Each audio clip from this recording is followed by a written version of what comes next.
I was doing a workshop, and 20 or 30 people in the workshop who did not want to be in the workshop. This was imposed upon them. And so I got up and started talking about the various elements and aspects of whatever the topic was we were working on, which was probably something to do with inclusivity. And yeah, I'm drawing things on the marker board, and I'm doing various activities, and about 15 minutes goes by. And I said, okay, well, before I go any further, does anybody have any questions? And this one guy raises his hand and he says, yeah, who the hell are you? And I stopped for a second, yeah, who the hell am I? And I backed up and got off to a better start. But I recognize that there's some things that are basic to our work, basic to the notion of Commonway, basic to the notion of a catalyst meditation. Why are we doing the things that we're doing now in this way? Why do we say the things that we say? What do these things actually mean? And I think that this would be a good opportunity for us to walk through some of that. Um, and um, I've walked through the basics, the basic structure of the catalyst meditation itself. I've done that with in the catalyst meditation. I think it's called the Introduction to the Catalyst Meditation. If you haven't seen that, you should see it. Um, but I want to go through a few of the elements here so that we can do that deeper, and we can do this as a Q&A so that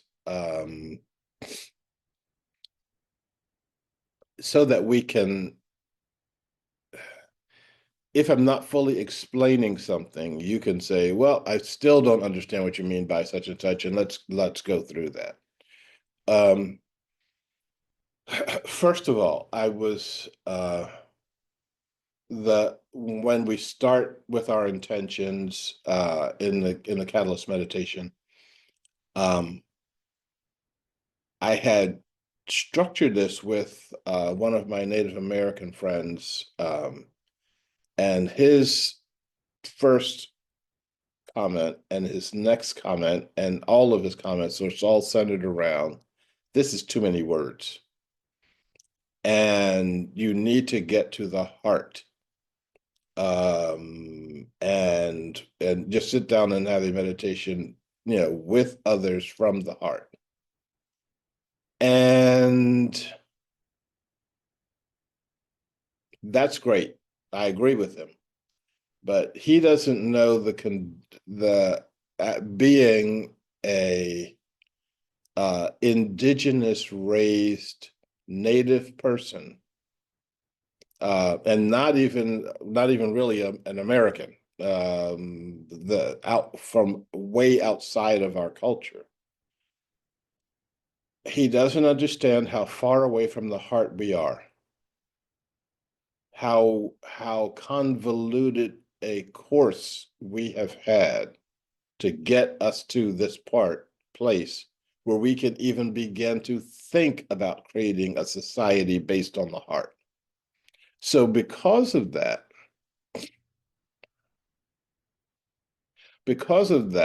we got to have enough words to get through the underbrush that keeps us away from our hearts. So if we start looking at the catalyst meditation, um, the first thing is, who are we? And this is me, when I say we act for ourselves personally, and as aspects of Gaia or Mother Earth.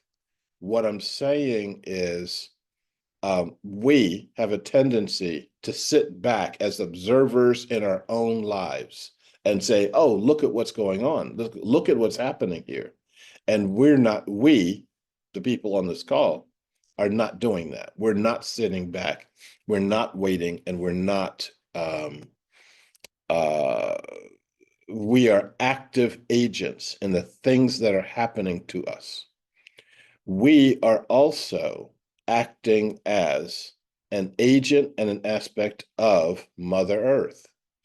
Um, how is she acting in the world?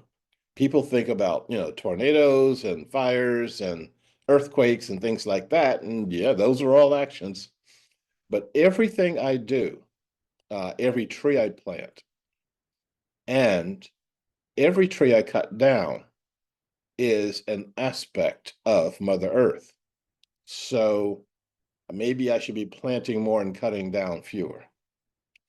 The second thing that we do is I talk about the holonic consciousness as a fundamental aspect of the universe. Now, oh, and by the way, I have sound filters on the video.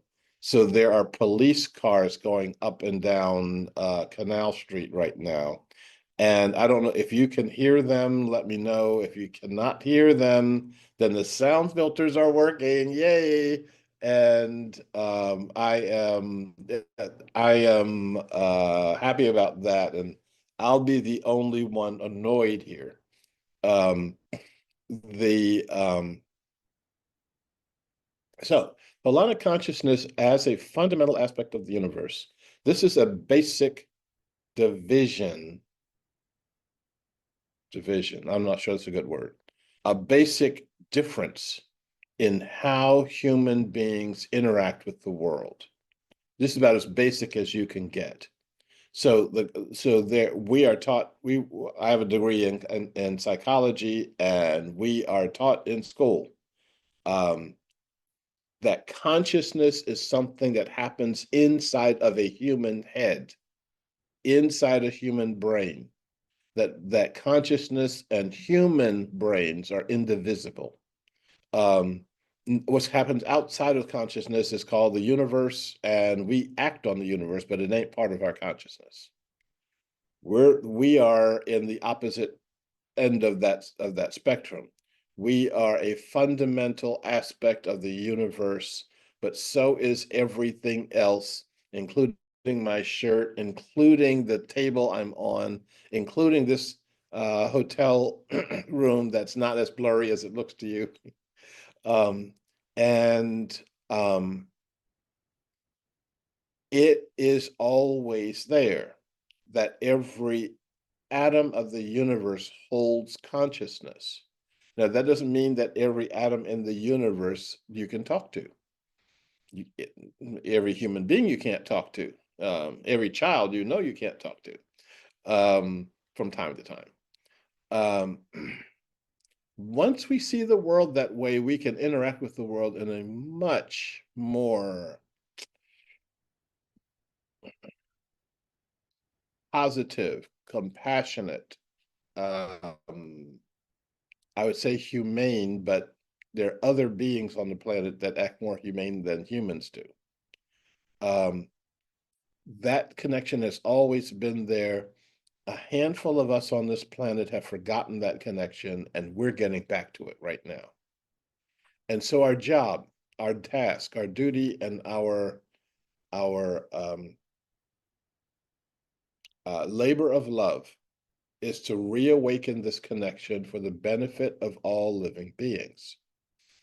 Now, the second thing we do is talk about our connection to all beings. This is interesting because when I am talking to Ilarion about his life, and I'm talking to myself and a lot of other people about their lives, we're about as far away from other beings as you can get. And as you know, many of us in this life are disconnected from our own lives. We don't even see ourselves as living beings. We talk about our bodies as though they are um, various parts to be operated on, but not what I call me. And so I have to, we start with saying, hey, we're connected to all beings. One of the most radical parts of that connection is saying we're connected to all humans. Now, most of the time we can be okay with being connected to people in our affinity group, your friends, sometimes your family, um, the people in your neighborhood you might see, but there are lots and lots of people that you don't have any connection to that get demonized by the media, that get demonized by other people, and you don't have a connection to them. So we need to expand our notion, first of all, what does it mean for us to be connected to human beings? And then all other beings. And I started going down a laundry list. We're connected to whales. We're connected to the dolphins. We're connected to the elephants. We're connected to the aardvarks. We're connected to and it's like, well, I could be here for the rest of my life and I could never even name them. And I started looking at them in terms of categories, that they're beings of all species, groups that are connected to the air. They're mammals, they're reptiles, they're lots of beings that connect to it. Lots of beings connected to the water. There's beings that start off in the water and become land beings. There's beings that start off on the land and can become water beings.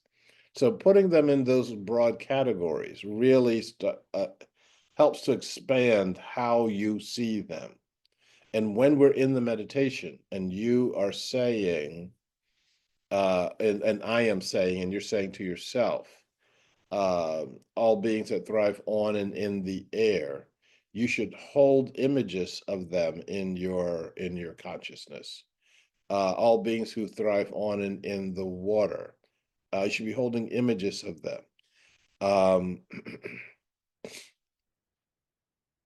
And then I put one in there that has been really growing for me and very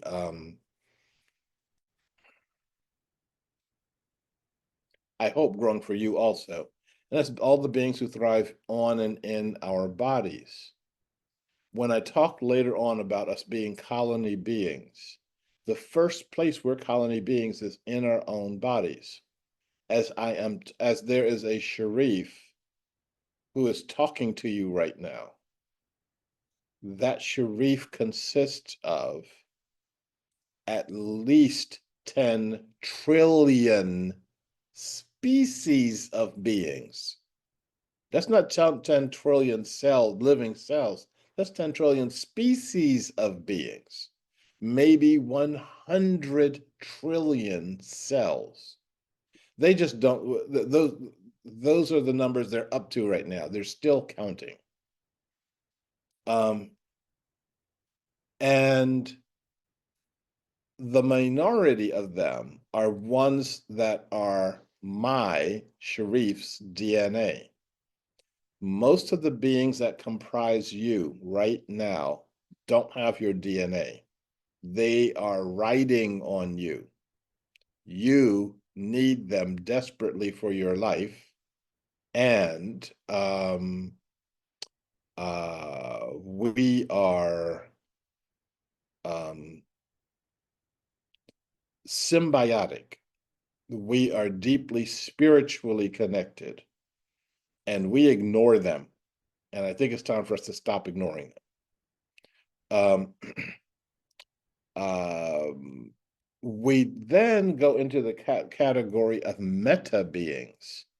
And this is something, again, looking at ourselves, we are a meta being. If the majority of, I keep saying, don't want to say my, because I don't own these, the cells that are in this body are similar, not identical by any stretch of the imagination. They're similar to the cells that are in your body. But we, all these beings, make up this larger being called Sharif. So Sharif is a meta being. Um, I am,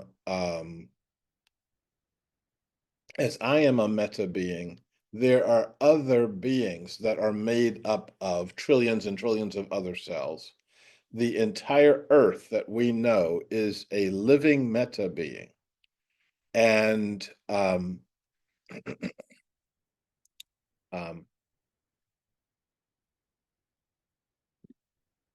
the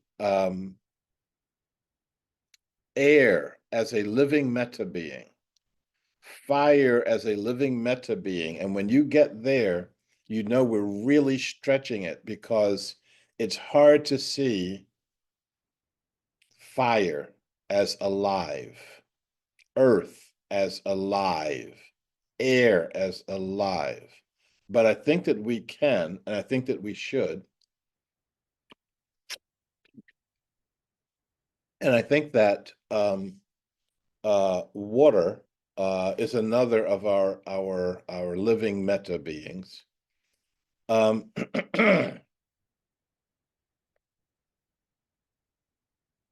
Then you look at all colony beings. If you've ever seen a swarm of starlings, a murmuration, you know that that being is alive. You know that that being is, it is one being. You know that uh, as it is swirling and swooping and bending and deforming and reforming, coming into these close, close knots and never, ever touching each other. You know there's something else going on. And the explanation by scientists is nothing to really see here, people. There's some kind of an instinctive dance they're doing, and it's a mating ritual, and they're using electromagnetic lines in order to do blah, and it's like, come on, look at it. I mean, so open your eyes and look at it and see it for what it is. Um, and see that it is beautiful, that you're looking at beauty, and that beauty does not have an explanation. Um,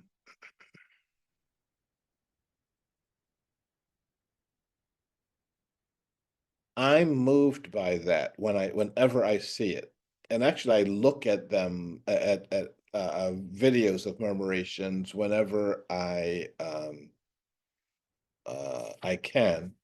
Years ago, I was driving to a meeting down from Portland to Salem, and there's stretches of the road that you're just passing lots and lots and lots of farmland. And when I got to a certain part in the road, a murmuration rose up from one of the farms, and I pulled over. I slowed down carefully, I pulled over and got out of my car and watched. And I saw a couple of other people stopped also. Tons and tons of other people didn't even bother looking up. But that does something to our hearts.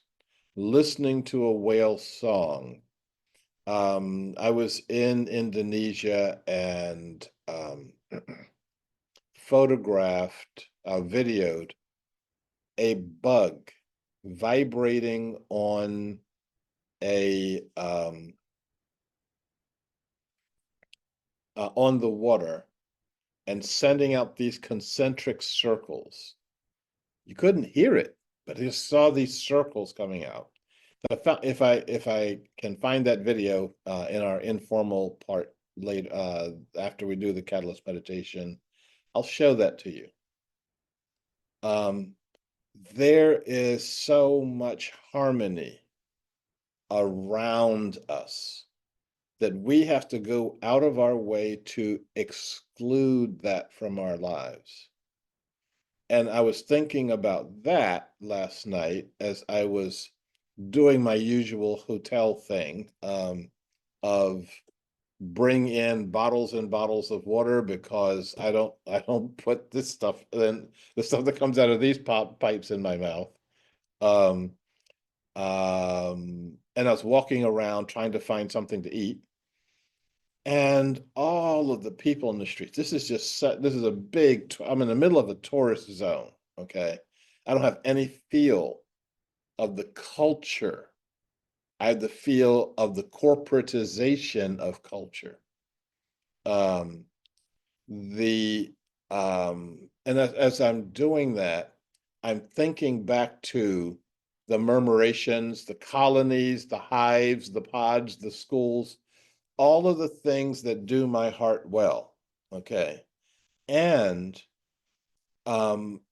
I've been in these inhuman murmurations before. I've been in human murmurations that are where your heart is expanded. I've talked about, the pizza guy in that I was watching throwing pizza, but that is I've had profound human holonic connections, more profound than throwing pizza. And I was thinking about ceremonies I've been in almost every country I've been in, um, especially in on the island of Bali, because the ceremonies are so foreign to what I'm used to. I've never seen anything like that before. But at the same time, it's also deeply, deeply moving, deeply beautiful. The music is so strange, but it's also so connecting. Um, and so we also say, those are not the only forms of consciousness. In fact, we may not even be scratching the surface of consciousness right now. This is a really real, this notion of holonic consciousness, the consciousness of all of us, is like walking into a really, really big room. So big you can't see the dimensions of it. So big it may not even have dimensions. It may not have any walls or ceilings, etc. Perhaps when we look out at what we can see of the visible universe, which it's a tiny little slice of what the real universe is, when we look out at the night and we see countless stars, etc., maybe all we're doing is looking into the room of consciousness and seeing that we are overwhelmed by that. That's as far as I'm going to go today on looking at our catalyst meditation. I hope just in terms of those few parts of it that we've talked about a little bit more, that you have a greater appreciation for it when we get to that in a couple of minutes. So I need to, as you know, that when I'm in at my studio in Portland, I have to flip some switches and make some things happen. I got to do that this time, but I've got a lot more switches to flip or maybe a lot fewer switches to flip since I don't have any switches in front of me. Um, we're going to do our the informal part of our catalyst meditation a little bit different. Greg Burrell and I are going are going to instead of me just opening the floor up and saying, "Are there any questions?" and having you stare back at me, um, we're going to talk a little bit about those first four sections of the catalyst meditation, and uh, and if he has any questions, we're going to lead with his questions. But if he has a comment, we're going to lead with his comment, and we will talk back and forth, and then entice you, hopefully, to get involved in the conversation.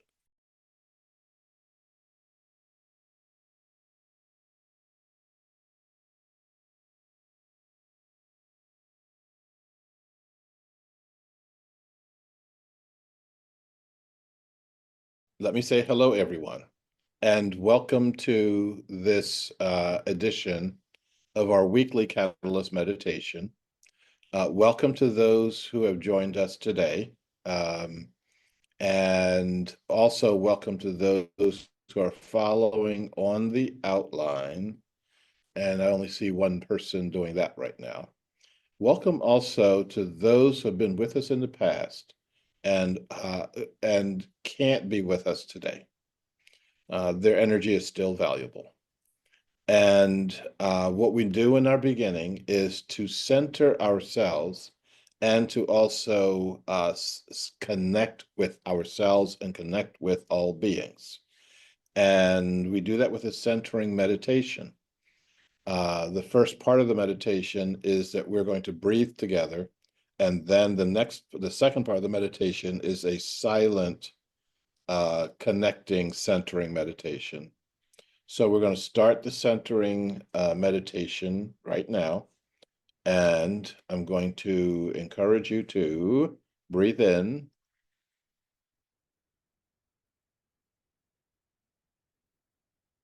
breathe out,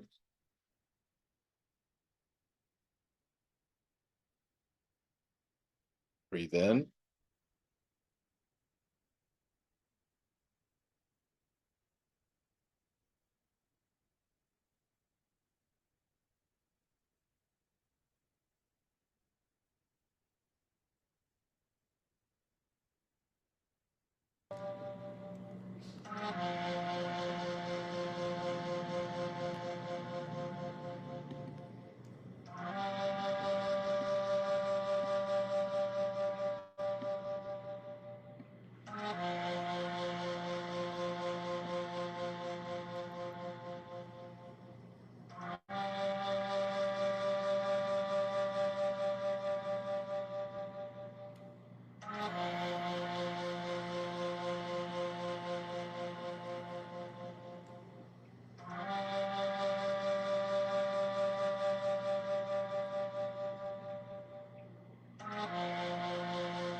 And we can continue our silent meditation for a couple more minutes.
And if we can come back to our mutual center, we can continue our catalyst meditation. As the imaginal cells within a chrysalis come together to form the butterfly out of the disintegrated caterpillar cells, we come together to form a gateway for the meta-consciousness of the mind of Gaia. We act to ourselves personally, and we act as aspects of Gaia, of Mother Earth. Holonic consciousness is a fundamental aspect of the universe.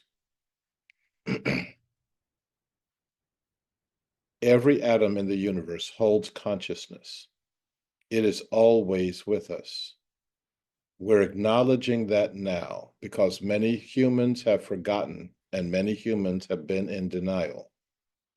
We act to reawaken our connection to Gaia for the benefit of all living beings. And we acknowledge our connection to all beings. This connection includes all humans, including those who have gone before and those who are to come.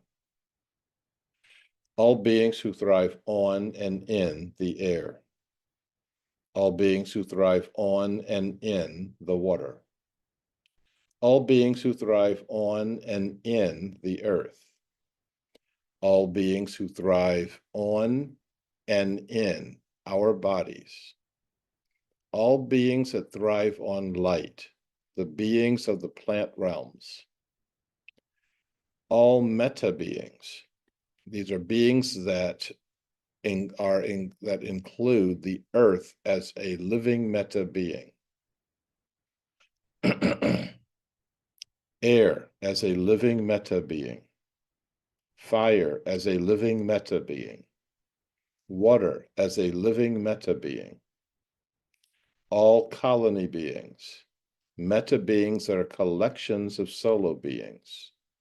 Colony beings include murmurations, colonies, schools, hives, pods, flocks, herds, migrations, swarms, and other colony beings, and all other forms of consciousness, known and unknown to us.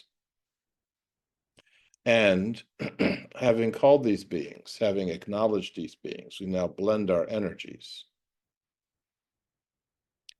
May all who are part of Gaia, part of Mother Earth, be connected to and in perfect health, harmony, and balance with each other and with Gaia for the common good. We are in perfect physical health, harmony, and balance. We are in perfect emotional health, harmony, and balance. We are in perfect relational health, harmony, and balance. We are in perfect mental health, harmony, and balance. We are in perfect spiritual health, harmony, and balance. We are in perfect holonic health, harmony, and balance. We are in perfect spatial and temporal health, harmony, and balance. We are in the perfect place at the perfect time, in the perfect conditions, and with the perfect beings. Together we set our declarations. We declare that Gaia, Mother Earth, is the ultimate governing principle, the way that humans govern their behavior on this planet, replacing all other forms of human governance. This is the way that our behavior aligns with the will of the earth. We declare that humans are colony beings. We deepen and expand our human murmurations. We declare that Gaia, Mother Earth, is providing all necessary resources to achieve the vision of a world that works for all living beings. We declare that we are creating a political and economic system where all beings participate in it, all beings are in relationship with it, all beings own it, all beings benefit from it, and all beings govern it for the common good. We're now going to meditate within this holonic energy, within the energy of Mother Earth. We'll be listening for any messages that we may receive. We'll be making any personal requests that we may have. And we'll be deepening and expanding our human experience of our human murmurations. And we'll be doing this for approximately 8 minutes. And we'll be starting that meditation right now.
If we can come back to our common center, we'll conclude our catalyst meditation with our inclusivity mantra. You can repeat after me, or you can listen silently. May I be well. May I be secure. May I be happy. May you be well. May you be secure. May you be happy. May we be well. May we be secure. May we be happy. And may all beings be well. May all beings be secure. May all beings be happy. And so it is. And so it shall be. Thank you for joining us, and hopefully see all of us next week, if not before.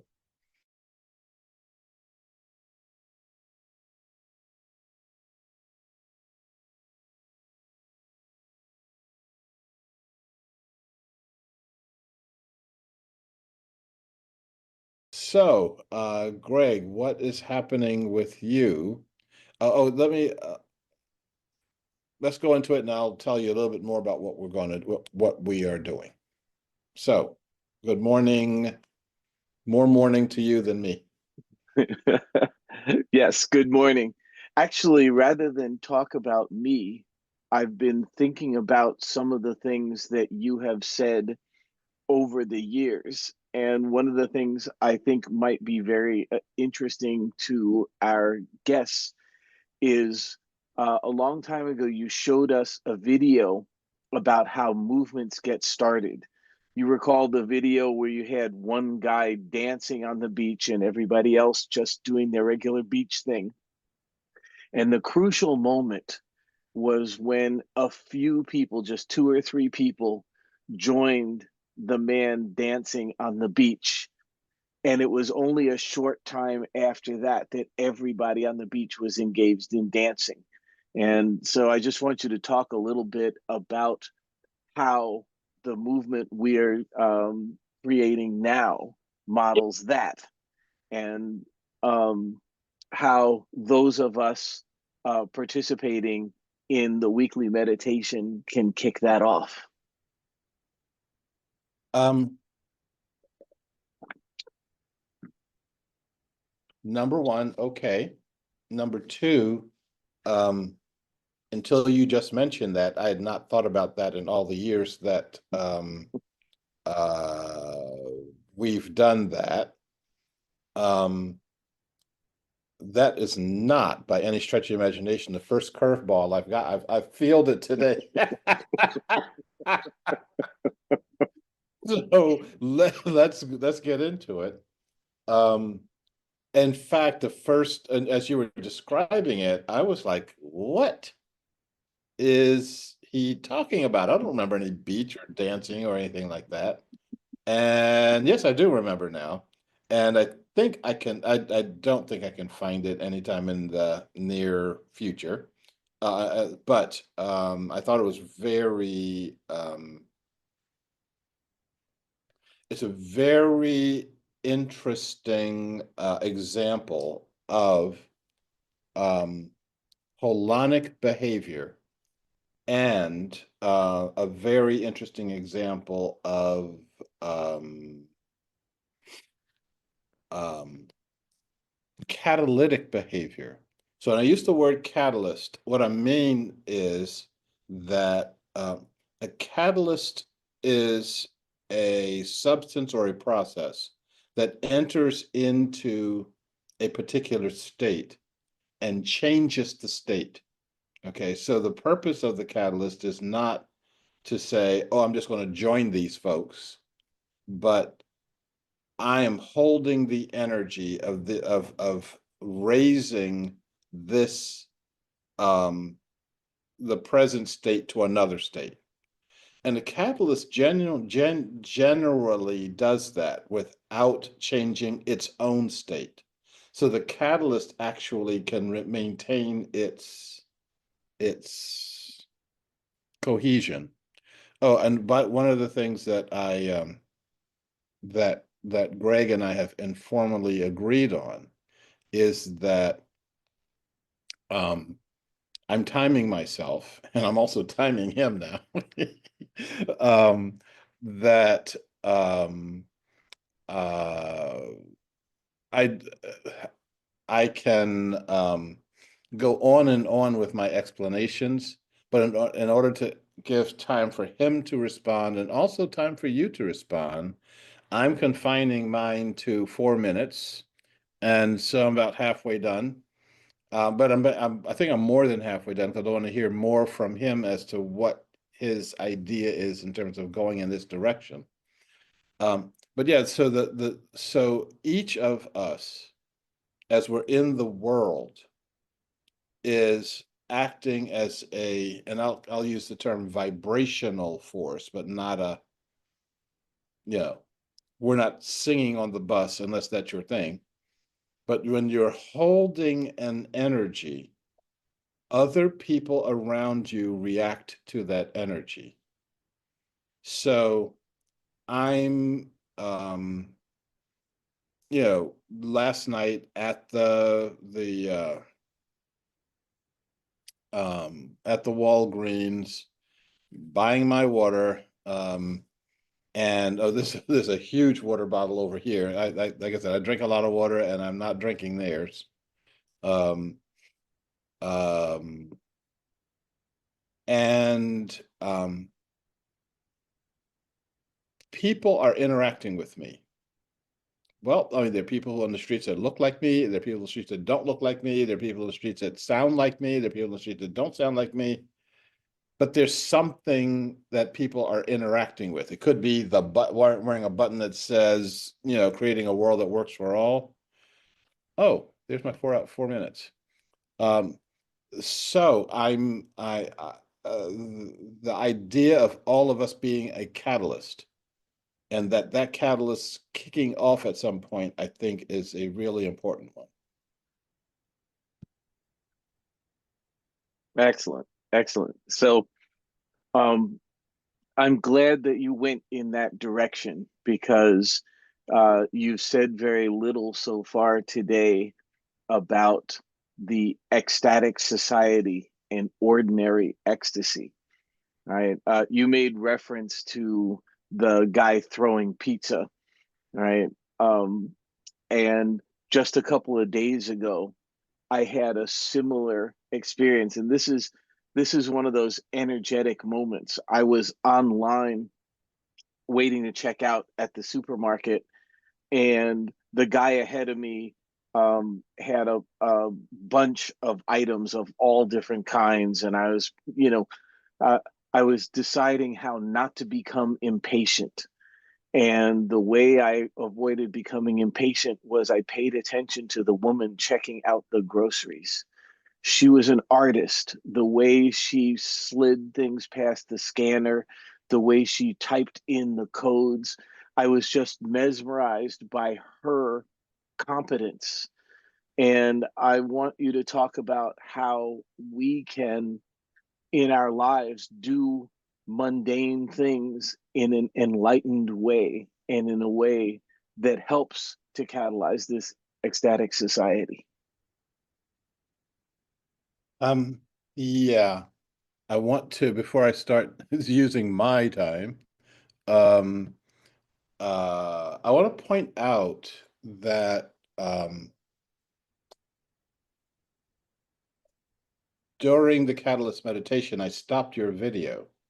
And the reason I stopped your video is that you were in the meditation and breathing, and your camera reacts to all of your movements, including breathing.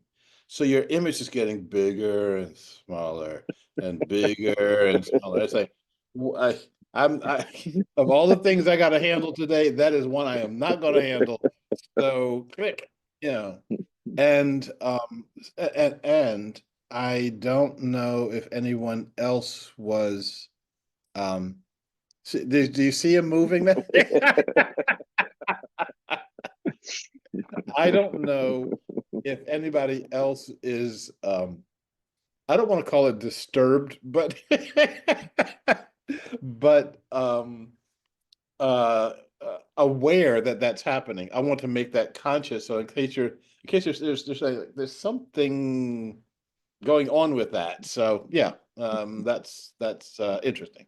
Okay, starting my timer now.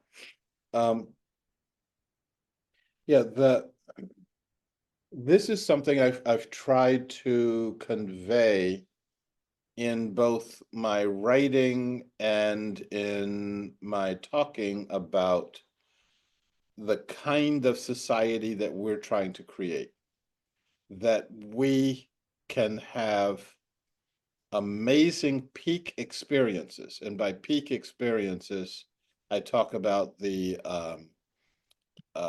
meteor that streaked over the skies in Charlotte, North Carolina, while 3,000 people are sitting literally in the dark, um, watching an old movie, and right between the times when they're changing reels on this old movie out in the park, a meteor streaked over. If it had been 1 minute earlier or 1 minute later, we would have never seen it. Our eyes would have been fixed on the screen, and some people may have noticed something, but they would have looked up too late. The fact that it was a dark night, and the fact that we were all feeling pretty good, we had just watched a cartoon. We were primed for this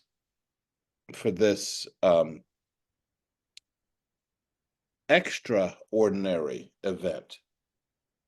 But I think we also have to be primed for the ordinary events. I think we have to be primed for the moments that are always with us, where we have a glimpse of beauty, we have a glimpse of truth, we have a glimpse of something that takes us out of this notion of self. And when we have that, when we get that, we know that we're onto something, that there's something deeper here, there's something more connected here. And I am, I get jazzed by that. And I think that everybody else does too. And so, can we create a society of the jazzed? Can we create a society where we are looking for um, um, we're looking for that energy inside of ourselves. We're aware that that energy is here, and there is nothing particularly important about some birds flying over your head. Definitely not enough to say, I'm going to stop my car on the road. I'm going to watch these birds flying over my head. But if you see it, if you truly see it, then it's the most important thing that could happen to you that day.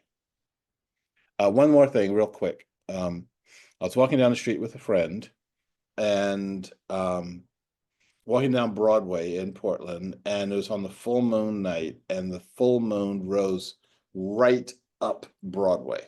Okay. And as we're walking along, and he's wrapped in a conversation with me, and I paused and I said, the moon. And he glanced up and didn't break this conversation. He's like still going, blah, blah, blah, blah. And we took a few more steps. I said, maybe he didn't hear me. And I said, "This is a beautiful moon tonight." And he looked at it again and he looks at me and he says, "I've seen the moon before." And this was an experience that diminished him, diminished me, and also diminished the moon. That he didn't get it. He didn't get that this was a beautiful possibility. And um, I'm going to be encouraging him and everybody else to get experiences like that. 4 minutes goes by real quick. I'm glad that you mentioned experiences while walking because one of my favorite activities is walking with a friend or even an acquaintance. And what I always notice is what my walking partner notices as we walk down the street. I have one friend who is forever pointing out trees, the shapes of the trees, the shadows they cast, dappled sunlight, trees and clouds. And then I have another friend who always notices the nests and points out the living creatures. And then I have another friend who's always stopping to smell the flowers and inviting me to smell the flowers. I'm just lucky, and I'm glad that you mentioned that we can all, uh, you know, whether we walk or not, whenever we're interacting with someone, we can make them aware of how we see the world, and they can make us aware of how they see the world. And this is just one um, little uh, aspect of reality that can bring us closer to our holonic consciousness. Um, yes. How's that for time? um,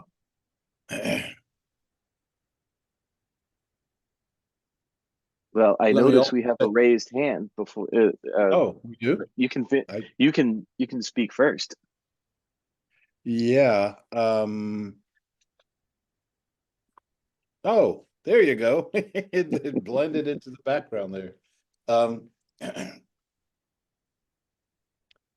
um, I agree with what you said, and that's the short answer.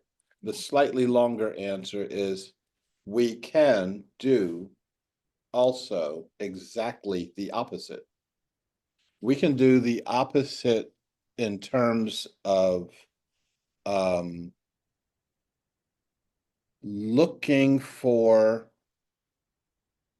and expecting the ugly, looking for and expecting that which doesn't work, looking for, expecting, anticipating, and even in some very weird ways, welcoming that which is um, not good. I'll just give, because we got hands up, I'm going to give you just one example of a few hundred I can think of. Um, I was at one point, so I'm in New Orleans doing a training in a couple of hours, and my watch is not letting me remember that. Uh, and one of the trainings I did some time ago was with Portland's Port of Portland Authority, and that includes the airport. So I'm in the airport, and my job at that time is to be interviewing some of the police officers in the airport on how they do their work. So we decided to do it in one of the public areas at the airport. And so they bought me a cup of coffee. And so we're sitting at one of the coffee bars at the airport. And I'm across the table from them. And we've all got cups of coffee. And whenever I do my work, I try to enjoy myself. So I'm enjoying myself, and they're laughing, and we're laughing, and people are passing by, and they've all got these looks on their faces, and the look is, um, these are two white officers and this black man, and they're, is he about to get thrown to the ground? Is he about to be shot? Is he in handcuffs? No, I've got a cup of coffee, and um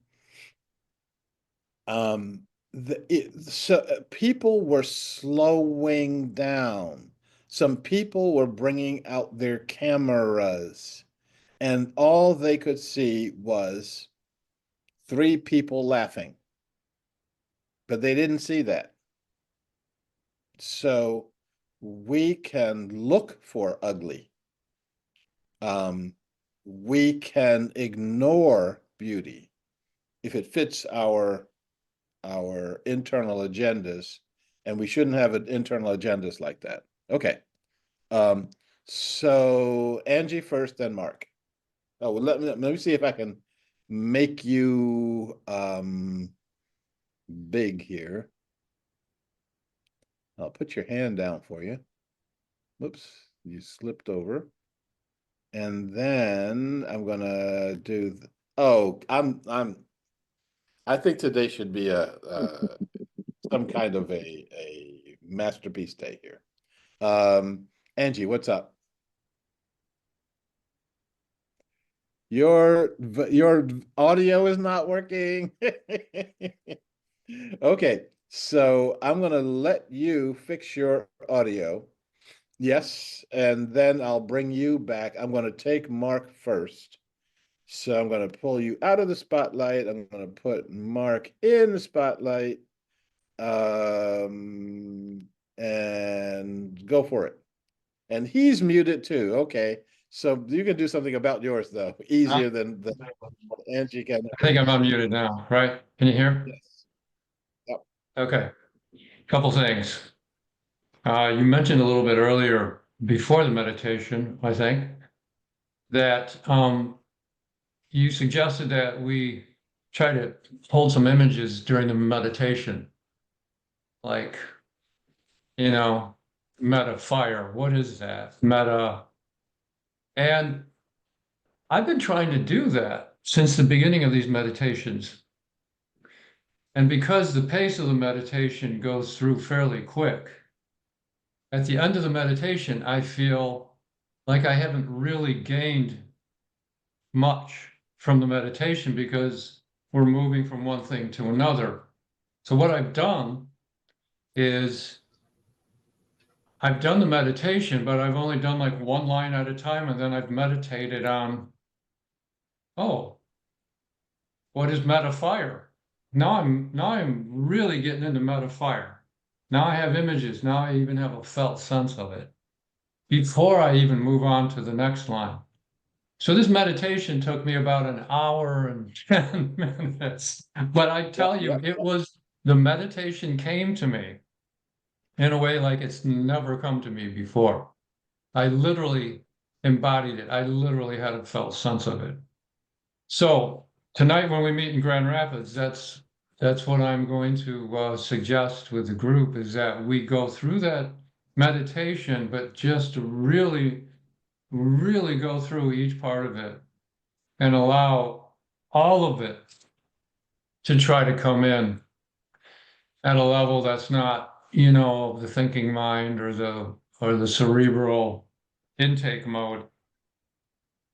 And the second part is I've had a conversation with one of the people I'm working with here in Grand Rapids, and that is there have been a number of discussions about various things about the process of consciousness and holonic consciousness.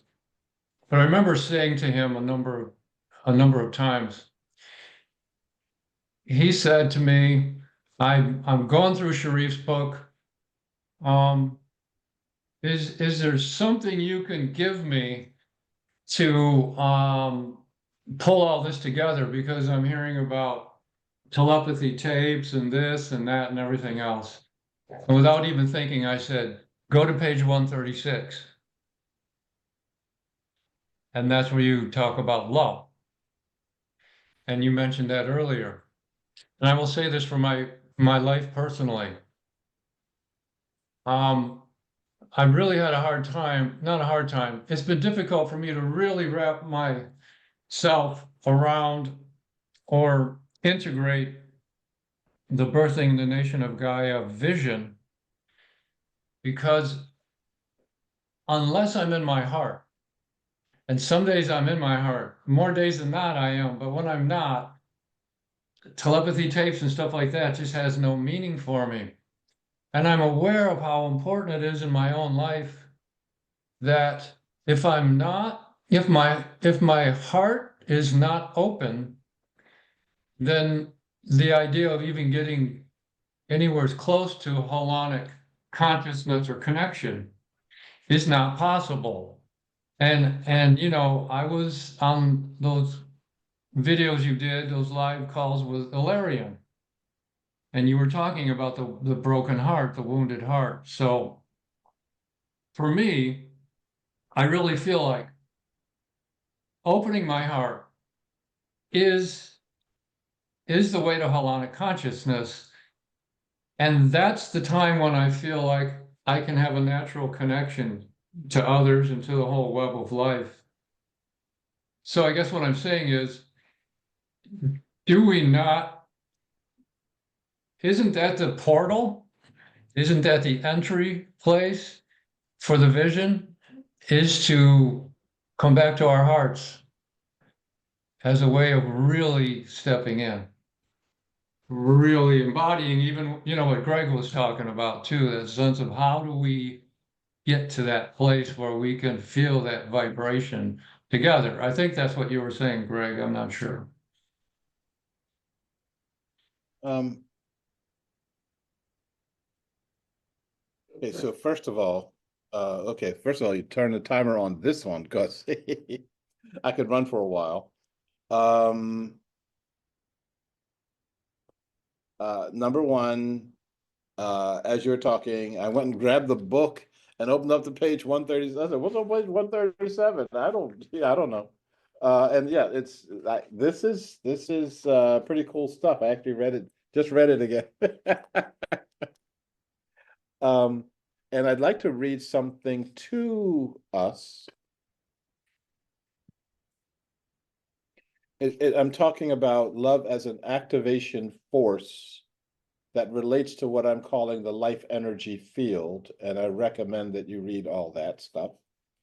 But I say, perhaps love is a shorthand way of saying, quote, the totality of consciousness and beyond consciousness effects, processes, systems, products, patterns, and elements that govern the behavior of beings.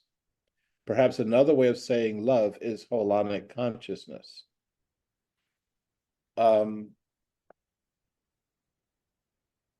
Yeah.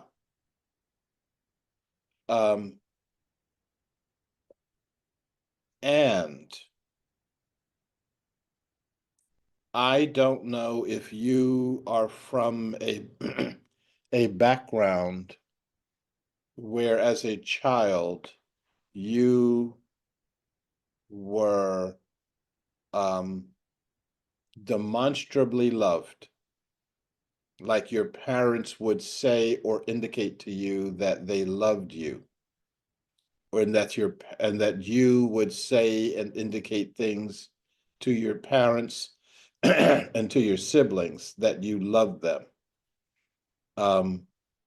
I've seen that. I've seen it in movies. Okay. As an adult, I've seen it like on the streets or with people where people have demonstrably loved themselves, loved each other, and loved the larger sense of being. You could see that they loved their dog, or they loved their cat, or they loved their forest, or whatever. I didn't get that. And a whole lot of people didn't get that. And so for me to start something from the point of view of love can be meaningless. It's a word, and actually it's a word and a tool that you use to manipulate other people. Okay. I use it very judiciously. I obviously got to go to page 136 in the book in order to get it. um, and I don't lead with it mainly because whenever it comes up, I'm not sure what I'm talking about. I don't have the lived experience of what I'm talking about. On the one hand, on the other hand, yeah, I've been trying to do that for the past 5 or 6 decades or so. Okay. And maybe getting a little bit better at it. Okay. I am going Before to. you move on to Angie, I just wanted to respond to what Mark said, uh, because I really love the way you talked about being in your heart and that being your entryway. And what I want to remind everybody on this call is that we each have a unique experience. We've heard Sharif say some things and not say other things. So each one of us will craft our own best way in. Yours is through the heart. Um, Mine actually um, centers around creating a world that works for all beings, human and other. That's my entryway in. There are people here, and I encourage everybody who has their unique way in to this practice to share with us what you do. I totally agree with that. And one of the things I was going to mention, Greg, was that it's not so much I'm trying to be in my heart. It's I'm trying to be in the moment and present to whatever is coming through. That's when I feel love. Now, I'm the same way. I don't try to get too Oh, detailed about, well, that's my heart. before you go any further with that, I want to recognize that Angie's been waiting very patiently. Okay. Um, I'm on the other side of the Rocky Mountains now, so she can't throw anything at me. But I want to come back home, and I don't want her to burn my house down. So, because she can get vicious. Um, uh, that vicious laughing of hers. So let me see if I'm gonna pull you into um I'm going to get to the point that we've got so many people in the spotlight that everybody's spotlit. But Angie, it's your floor now. First, first of all, can you hear me? Uh, Yay, yay. Okay, good. My computer's cooperating. It's so interesting because everything that Greg and Mark has shared has been rolling around in my head this morning. And my experience of this is that it's growing into learning to live life with the feeling that comes with experiencing it from the words and from my brain, but the two together, and that's just deepens so many different experiences. And it's like, there's seeing the beauty, and then there's feeling the beauty. And so for me, where it really becomes engaged is when when the feeling part comes in too. So I mean, it's not just saying, oh, isn't he a cute cat? Yes, my cat's really cute. It's feeling him, feeling his moods, feeling where he is, and that he and I have a growing relationship. And it always amazes me that you can have an interspecies relationship that really does grow. And I see him trust me more. I see him begin to understand that I don't have fur, so when he bites me, it hurts. It's like, could you please stop that? So, and just to kind of, for that to be part of my normal daily reality, as well as, which then gets expanded on through the meditation, is kind of where all of this has been taking me. And it's like, feeling the things on the walk, and it becomes challenging when you end up feeling other people's negative states, but it's becoming easier and easier to disperse that, I guess, is the best way to put that, and to release it, especially challenging when someone's screaming in my ear. That's really challenging, but it's becoming easier and easier to just move that on through, and just to release it, and rather than shut the feeling part down, rather than block it off, rather than put the gate, my barriers up. I try not to go there. Occasionally it happens, but so it's like trying to find a balance with those two things has been kind of where everything's been taking me, and that the holonic meditation takes me there in a whole different kind of way, a whole different kind of level. And we've talked about how when we're in the group meditation, I experience that as a vortex, that we're all floating around and inside this vortex, that's getting, lighter in color. It's kind of going from light tan to gold to light gold. And last week, which I didn't share at the group meditation, speaking of someone coming to say hello, he likes to join the meditation too, by the way. I experienced that the message I got was that I was kind of above me, I could see the vortex, and it was more like really white light. And the message I got was the food is there. The spiritual food is in the white light, and that we were all going upwards, together, because it's not a process that you can do alone very well. The time for doing that alone is over. The now is the time when we do it as groups and we help each other. And this morning's meditation, I experienced that vortex from my feet out through my head, and it was sort of like, oh wow, the vortex just moved through me, So that was kind of different. It's like, woo, woo. But it's been a process,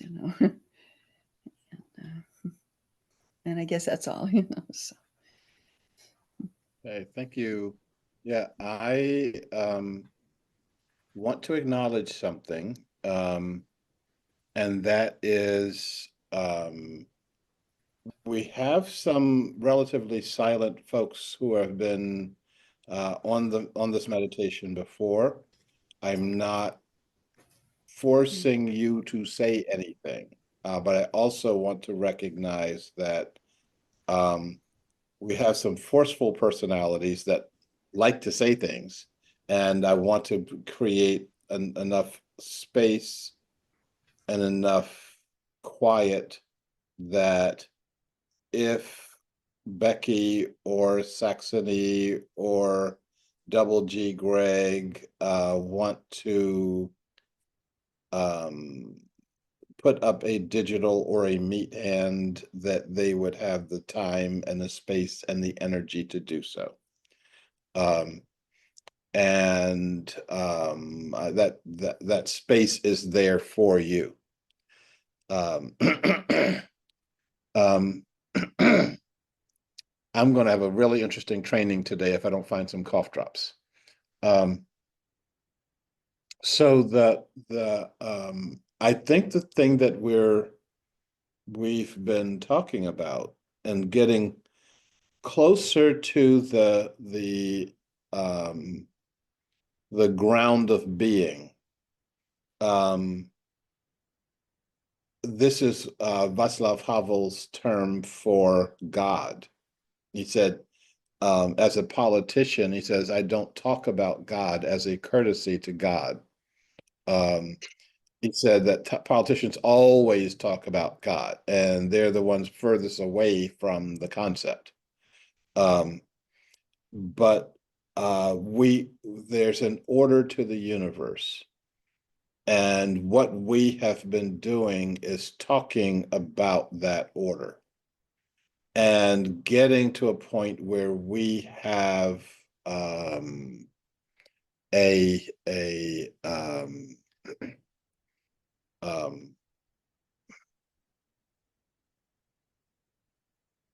a sense of what it is we do and what it is we are. And all we can ever have is a sense, because the universe or the multiple universes are too big for this little meat container here to comprehend. And to get us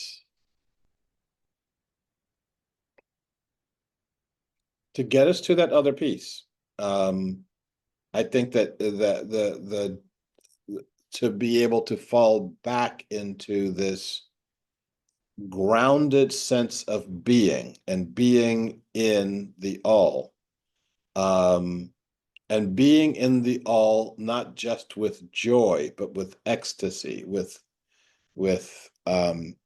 there's nothing particularly um, uh, joyful going on, but it is, and this is what the Zen folks said years ago: chop wood, carry water. After you get enlightened, after all of the portals of the universe open up for you, you still got to cook breakfast. You still have to, walk the dog.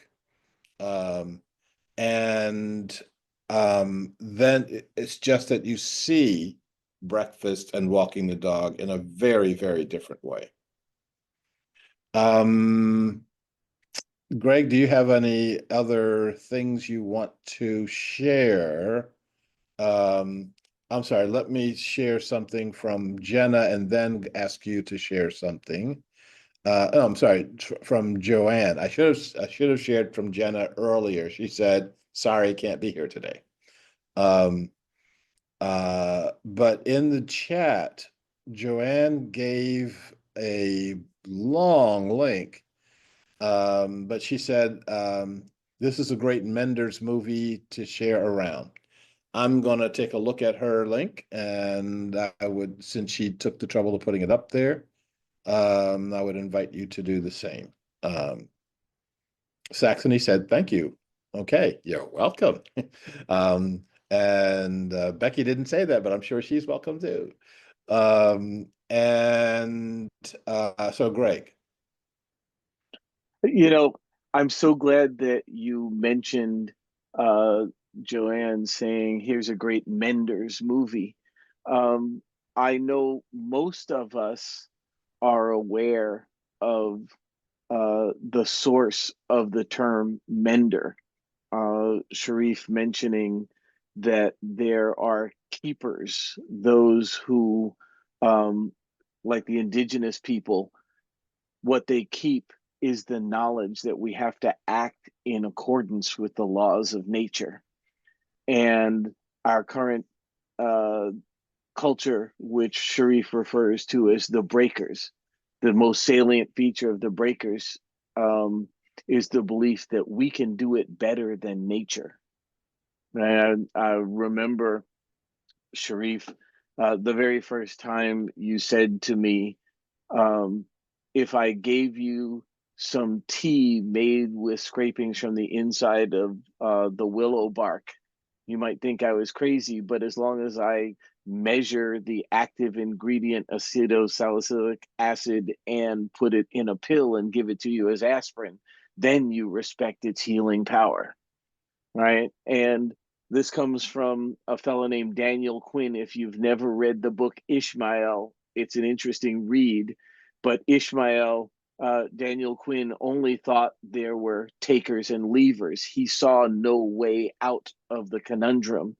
And one of the things that inspires me the most to follow Sharif is the idea that it is our job to take the technology that the breakers have created and put it to use within the laws of nature that the keepers follow, and create a new way of being called menders.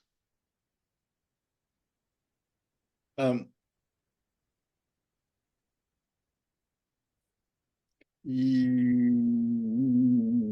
this is not a yes coming out right now.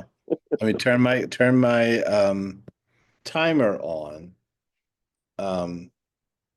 Let me tell you so yes to almost everything that you just said, except the idea of following me.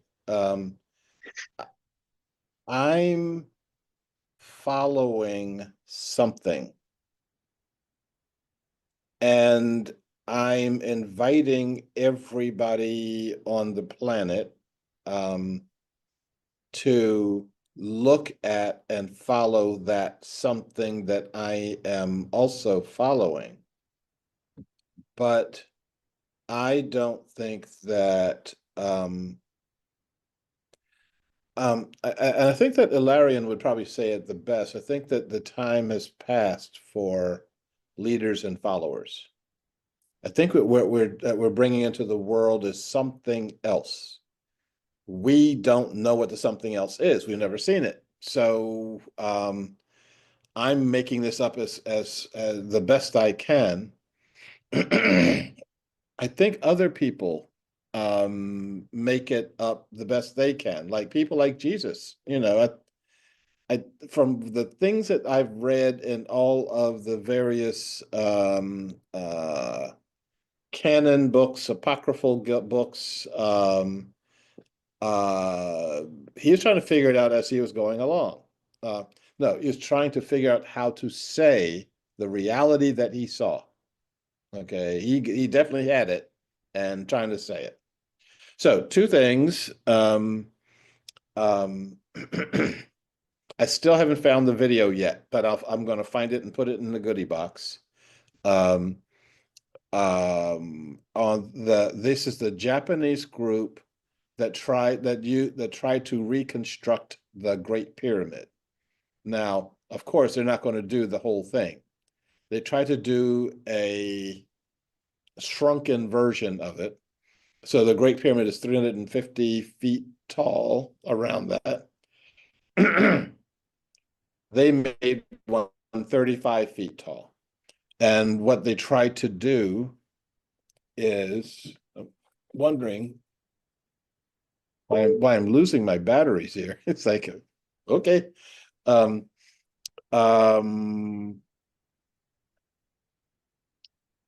but he tried to make it the right size. They tried to cut the blocks a particular way. They thought it was going to take them 2 months. It wound up taking them over 2 years, and they still couldn't do it.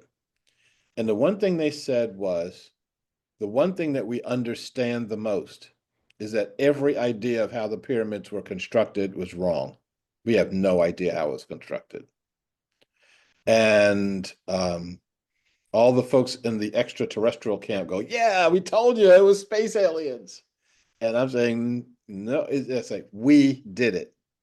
But we were operating with a different consciousness than what you're seeing. I wrote something else down here, and I'm trying to think of how this relates to anything that we just said, that you just said, and it's gone. Okay. Listen, we're way over our time, as though we have time. If I keep going, I'm just going to carry the computer into my training, and we'll keep going. That's a joke. But if we have anyone who would like to have any final thoughts, oh, sorry, I just remembered. This was Aha. your comment regarding menders. This is really an important point. We are doing this. There are people who trash talk our entire society, all breakers. And the answer is no, I am a breaker. I understand that I got something from this society. I got something from my years and years of studying both psychology and law. And that thing that I got is valuable, and we are not throwing any babies out with bathwater. There's some pretty toxic bathwater around here, but we want to make sure that we get the baby strained out of it. And so we have the way that we do technology has a purpose and a use. It's making our lives better. It's also making our lives disastrous. So we need to get rid of the disaster part and get to the this is good part. I was last night in the store after I bought my water. I wanted to get a snack of some kind, and I'm going down aisle after aisle after aisle of food that I would not put in my mouth. I mean that contains toxic substances that I would not put in my mouth. And I'm looking at people buying it saying, why are they putting it in their mouths? Um, well, all the commercials say it's okay. Um, Up until recently, up until Robert Kennedy, all the FDA said all this stuff is okay. Um, And so, and this, I'm not endorsing Robert Kennedy by any stretch of the imagination, but the idea of making the the dyes and the toxins that he is taking out is a really good idea. Okay, sorry, one more point, and then I'm asking for one more comment, and then we're going to end at the top of the hour. Um, um, in the restaurant at the airport yesterday, um, I had time for dinner for breakfast, so I ate a breakfast there, and the people at the next table, a couple, were talking about um his pending operation for his um urinary tract. Something was going wrong with it. And as he was saying that, he had a bottle of ketchup in his hand. And I had already looked at that bottle and decided not to put the ketchup on my food because it contained high fructose corn syrup, which messes with men's urinary tracts. And I mean, there's this. I wanted to get up and just slap the bottle out of his hand, just like I just saved your life. And I don't think that would have gone down too well, you know. Um, and so I'm watching him squeeze this toxic substance on his food and wondering why he has to go into a hospital and get operated on. Um,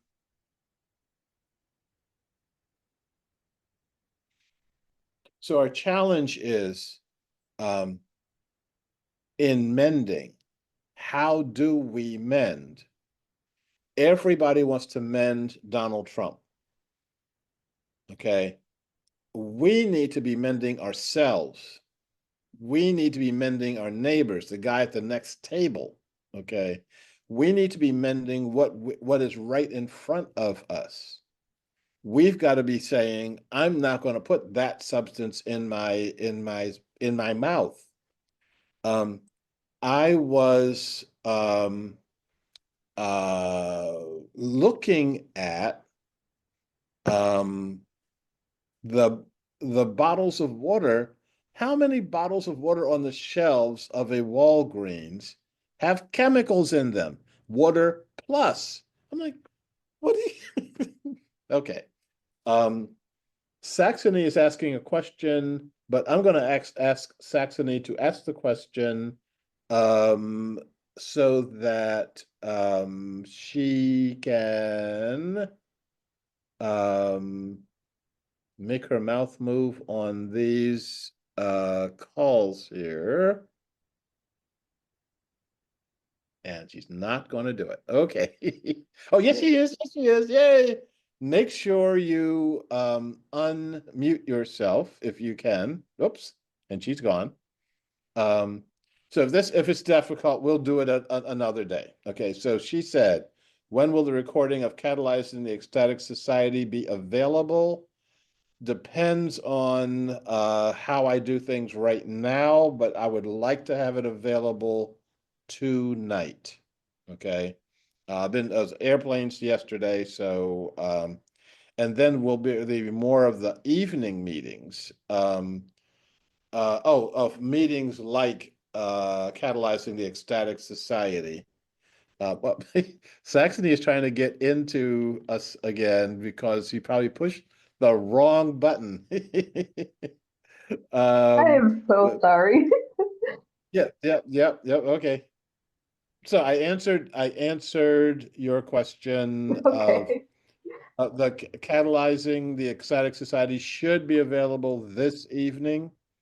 Okay. And by evening meetings, you mean meetings like Catalyzing the Ecstatic Yes. Society? I'd like to do that once a week. Okay. Okay, If there's cool. sufficient, if there's sufficient interest. Um, so I'd like to do Thank that. you. Sorry We'll for see I whether didn't or mean to not. cut out there and leave you hanging. Oh, I wanted to appear, so. no one intends to cut out, but we all do from time to time, Thank you so Um, much. no, thank you. And this is a good opportunity for us to go ahead and get wrapped here. Greg, I don't know if you have another minute or so of anything you'd like to say about in terms of wrapping. Don't ask any other questions because I'll be tempted to answer it. Um, but I'll turn it over to you. Oh, Becky is waving her meat hand around. Oh my goodness. Uh, Greg, I'm going to not do you. I'm going to okay, I'm going to get rid of all the spotlights because they're getting it's getting too crowded here. And that means everybody's been on the spotlight except Double G Greg. So Becky, what's happening with you? Well, when you're talking about makers and breakers and takers and it just popped in my head, awakeners. I don't know what that means yet, but it's just sort of intriguing to me. Like, yeah, there's That was awakeners. that was an interesting pop. Um, I will write that one down.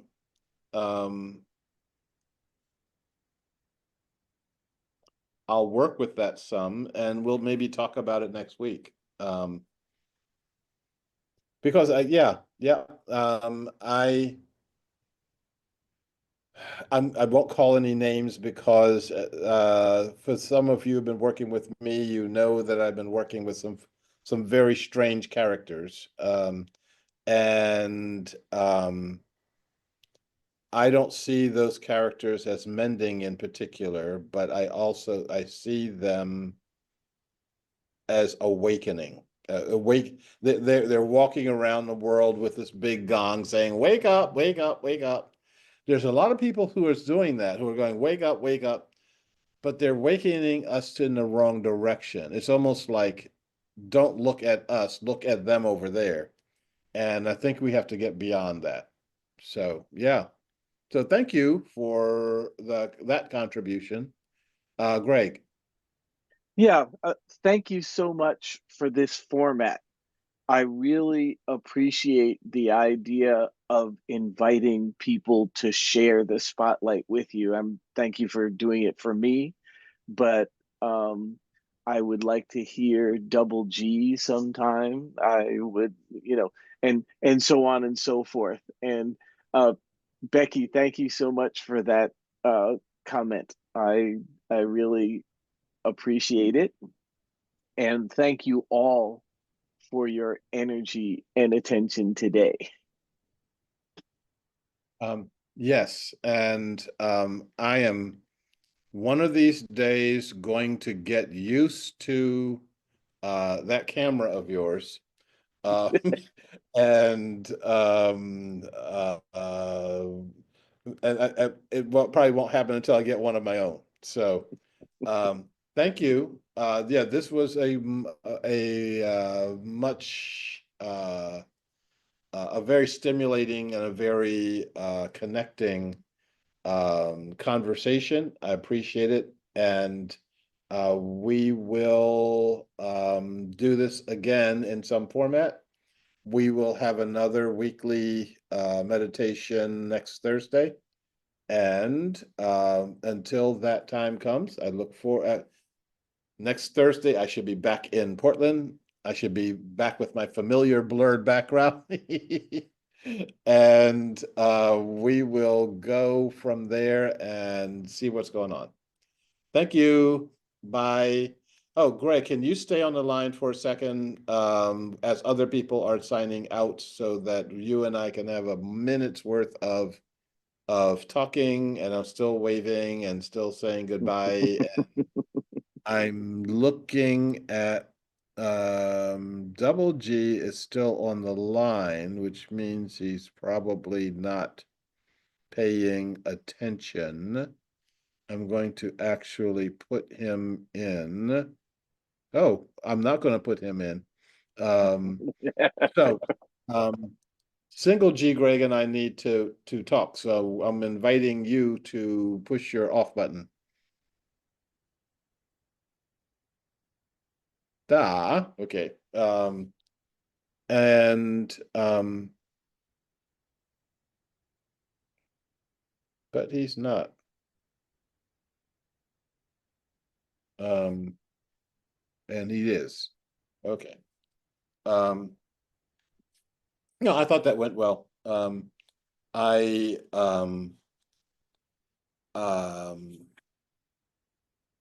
when you went off script and said, "Oh, I'm not going to talk about what you just talked about. We're going to talk about this over here." That's not the first curve I got this morning. I had this well timed because we got a 2 hour. I had to measure the time difference. I had a 2 hour time slot. Had to move all of my alarms forward, and none of them worked. I woke up 12 minutes before the meditation was supposed to start. I put off a lot. I was supposed to wake up an hour early, and I was going to do lots and lots of things. Shave, wash, little things like that. Set up the camera,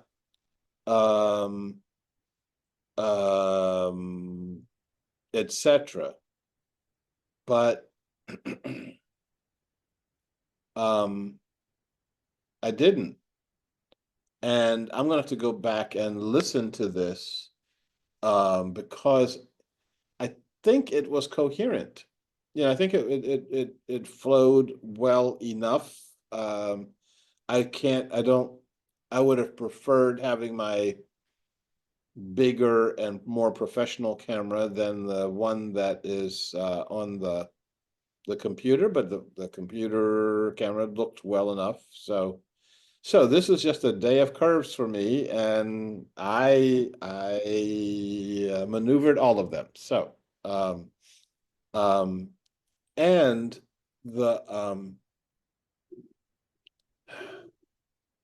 you said two things that I had completely forgotten about. I mean I guess forgot about it again. The dancing Uh, on the beach. oh yeah, I forgot that completely. And there are other aspects of holonic connection around dancing and singing, etc. That we have to think about that I think will be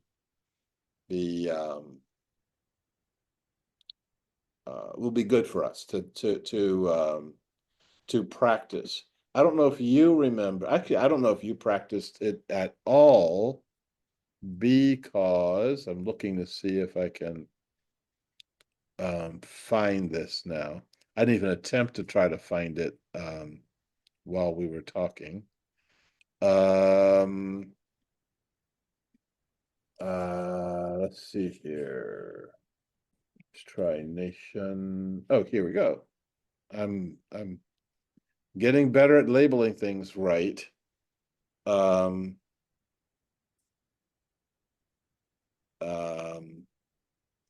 You at one point we were doing something I was calling the holonic laboratory, where I want to try some things out, and I stopped doing it because I didn't have enough.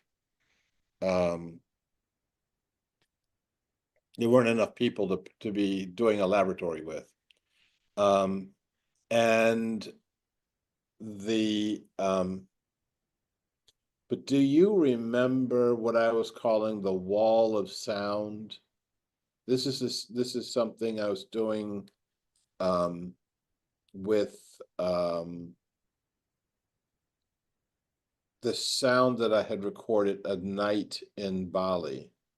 And it was just all the frogs, etc. But there's this one really prominent cricket. And we were doing a breathing exercise with the cricket. Does that ring a bell? No, I don't think I was present for that. I remember we were doing it on Saturdays, and I remember at the time Saturdays were not cool for you. Right. But I went back and I found that stuff, and we can try it again since we've got some people here. So having even a group that's settling in on a dozen or so is better than not having a group that's settling in on anything. So, okay, just want to say thank you, and we'll do it again. And I will next time we meet, there'll probably be chocolate chip cookies, a present, or something like that. All right. I pay high salaries here, so yeah.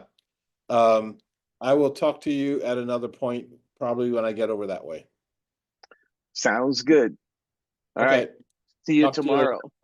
Bye. Yeah, see you tomorrow.